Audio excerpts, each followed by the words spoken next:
अस्सलाम वालेकुम, welcome back to my YouTube channel. कैसे हैं आप सब? उम्मीद है ठीक ठाक होंगे। तो आज आपके साथ एक बहुत डिलीशियस रेसिपी शेयर कर रही हूँ, chicken broast, Lahori chicken broast. ये बहुत ज़बरदस्त रेसिपी है, आपने इसको ज़रूर ट्राई करना है। तो चलिए आइए शुरू करते हैं। बिस्मिल्लाहिर्रहमानिर्रहीम। सबसे पहले आप लोगों ने जो है लहसुन अदरक का पेस्ट लेना है, साथ हरी मिर्चें। मैंने इन तीनों को अच्छी तरह से इनका पेस्ट बना लिया था। उसके बाद इसके अंदर हमने दही ऐड करना है। आप अपनी मर्ज़ी से स्पाइसेस ऐड कर सकते हैं। और इसके बाद मैंने इसमें जो है वो गरम मिर्च डाली थी, सूखा धनिया पाउडर था, लाल मिर्च पाउडर, नमक, ज़ीरा, अजवाइन, ये स्पाइसेस ऐड किए थे। और इसके बाद मैंने जो है इसमें ब्रोस्ट मसाला शामिल किया था। कोई सा भी ब्रोस्ट मसाला आप यूज़ कर सकते हैं। मैंने जो है वो नेशनल का यूज़ किया था। आपको जो अवेलेबल हो आपके पास आप यूज़ कर सकते हैं इजीली। और इसमें मैंने थोड़ा सा सिरका शामिल किया था।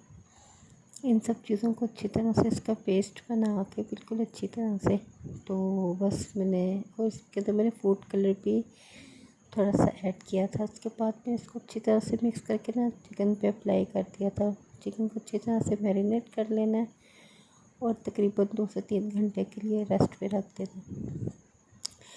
तो मेरे चैनल पे जो नए लोग हैं ना, फटाफट से मेरे चैनल को सब्सक्राइब कर दें, लाइक करते हैं, शेयर करते हैं और बेल आइकन के बटन को प्रेस करना बिल्कुल नहीं भूलना, ताकि नई आने वाली वीडियो का नोटिफिकेशन आप लोगों को मौसूल हो सके।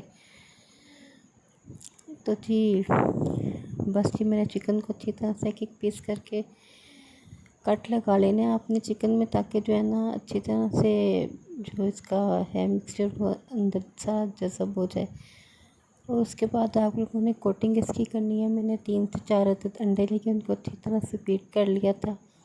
और एक बाउल में मैंने जो है ना वो मैदा लिया है, उसके अंदर मैंने तिल डालनी है और एक में ब्रेड क्रम्स है। ये बहुत ज़्यादा जो है ना अच्छा सा वो है टिप एक आपके लिए, और ये बड़ा अच्छा सा क्रिस्पी से बनेगा। स्टेप आप लोगों ने इसको बिल्कुल भी मिस नहीं करना, वरना स्किप करना है। सबसे पहले आप लोगों ने इसको अंडे में डिप करना है। उसके बाद इसको जो मैदा जिसमें तिल मिक्स किए हुए हैं उसमें डिप करना है, ठीक है। और उसके बाद दोबारा से अंडे में डिप करना है और फिर ब्रेड क्रम्स की कोटिंग करनी है, ताकि जो मैदा है ना वो अच्छी तरह से जज़ब हो जाए इसके अंदर। अंडे की 2 दफ़ा कोटिंग करेंगे हम लोग। तो मैदे में भी आप लोगों ने जब इसको करना है तो अच्छी तरह से मैदा इस पे कर लेना है ज़ोर से हाथों से, ताकि जो है ना ये उतरे ना। और फिर इसके बाद ब्रेड क्रम्स लगाने हैं आपने। ब्रेड क्रम्स ऑप्शनल है, आप ना भी लगाना चाहें तो कोई इसमें इतना मसला नहीं है। तिल भी ऑप्शनल है। अंडे की कोटिंग इसलिए कर रहे हैं ताकि जो है ना मैदा वगैरह अच्छी तरह से इसके साथ जज़ब हो जाए। आप चाहें तो पानी में से भी इसको कर सकते हैं, उससे भी बहुत अच्छा फ्लेवर आएगा, बहुत अच्छा टेस्ट आएगा। लेकिन बेसिकली मुझे अंडे का ज़्यादा ही अच्छा लगता है, तो इस वजह से मैं अंडा ही अप्लाई करती हूँ। तो बस ये एक एक पीस को करके आप लोगों ने कर लेना। मैंने बोनलेस ब्रेस्ट का लिया था, तो बस बहुत अच्छा इसका बना। इसको आप ज़्यादा देर के लिए भी रख सकते हैं। मैं तकरीबन 3 से 4 घंटे के लिए किया था, क्योंकि ये अर्जेंट बेसिस पे बनाना था मुझे। तो मैंने सोचा आप लोगों के साथ भी इसकी रेसिपी शेयर कर लूँ। उम्मीद है आप लोगों को अच्छी लगेगी। तो बस यहाँ पे मैं इसको अच्छी तरह से कोटिंग कर रही थी, ताकि हर चीज़ इसके अंदर अच्छी तरह से जज़ब हो जाए। एक क्लिप में इसमें भूल ही गई, पता नहीं वो इसमें फीड ही नहीं था हो रहा। बहुत अच्छा वो क्लिप था। इसकी जो ग्रेवी सी बच गई थी ना, मसाला जो मैंने बनाया था, तो वो ना सिरिंज के साथ हम लोगों ने इसके अंदर ऐड कर दिया था। वो मैंने क्लिप बनाया था, पता नहीं मैं उसमें ऐड करने की कोशिश कर रही हूँ तो वो ऐड हो ही नहीं पा रहा है। तो अगर आप लोगों के पास सिरिंज हो ना, तो आप लोग वो उसमें भर के स्पाइसेस तो इसके अंदर भी ऐड कर सकते हैं। बहुत जूसी सा इसका फ्लेवर आ जाता है, बहुत मज़ेदार। तो फ्राई आपने इसको लो मीडियम पे ही करना है, ताकि जो है ना ये जले भी ना, क्योंकि ब्रेड क्रम्स बहुत जल्दी जल जाते हैं, बहुत जल्दी ना। तो इसलिए आपने इसको ऑयल को पहले अच्छी तरह से गर्म कर लेना है, उसके बाद आपने इसको फ्राई करना स्टार्ट करना। तो इतनी अच्छी मैं आप लोगों को रेसिपी बता रही हूँ, इतनी मेहनत से मैंने इस रेसिपी को तैयार किया है, रिकॉर्डिंग किया है।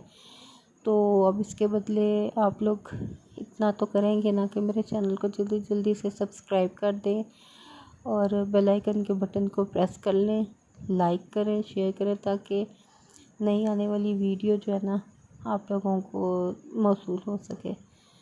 तो बस यहाँ पे हम लोग लास्ट पीस को जो है मैरिनेट कर रहे हैं। बड़ा अच्छा सा, बहुत यम्मी सा बनता है ये, बहुत जूसी बनता है। आप लोगों ने मुझे कमेंट्स में लाजमी बताना कि आप लोगों को मेरी ये न्यू रेसिपी कैसी लगी मज़ीद, ताकि मैं आप लोगों के लिए अच्छी अच्छी जो है वो रेसिपीज़ लेके आऊँ। मुझे सपोर्ट करें, बहुत ज़्यादा सपोर्ट की ज़रूरत है। इंशाल्लाह बहुत जल्दी आप लोगों से नेक्स्ट वीडियो में मुलाकात होगी। बस यहाँ पे ये हमारे सारे पीसेस जो है रेडी हो गए थे। उसके बाद मैंने एक साइड पे ऑयल को गरम किया। बहुत ज़्यादा गरम नहीं करना आप लोगों ने, बस उसको लो मीडियम फ्लेम पे ही रखना है, ताकि वो अच्छी तरह से जो है ना गरम भी हो जाए और हमारे जो पीसेस हैं वो फ्राई हो जाए। ये देखिए किस कदर माशाल्लाह माशाल्लाह किस कदर खूबसूरत जो है ना हमारा कलर आया है इसका। अल्लाह ताला की शान है कि किस कदर खूबसूरत कलर है। तो ये देखिए बन के तैयार हो गई हमारी रेसिपी। उम्मीद है कि आप लोगों को ये रेसिपी बहुत पसंद आएगी। मुझे इसका फ़ीडबैक ज़रूर दीजिएगा और अपनी दुआओं में मुझे बहुत ज़्यादा याद रखिएगा, बहुत ज़्यादा सपोर्ट कीजिएगा। इंशाल्लाह जल्दी मुलाकात होगी। अल्लाह हाफिज़।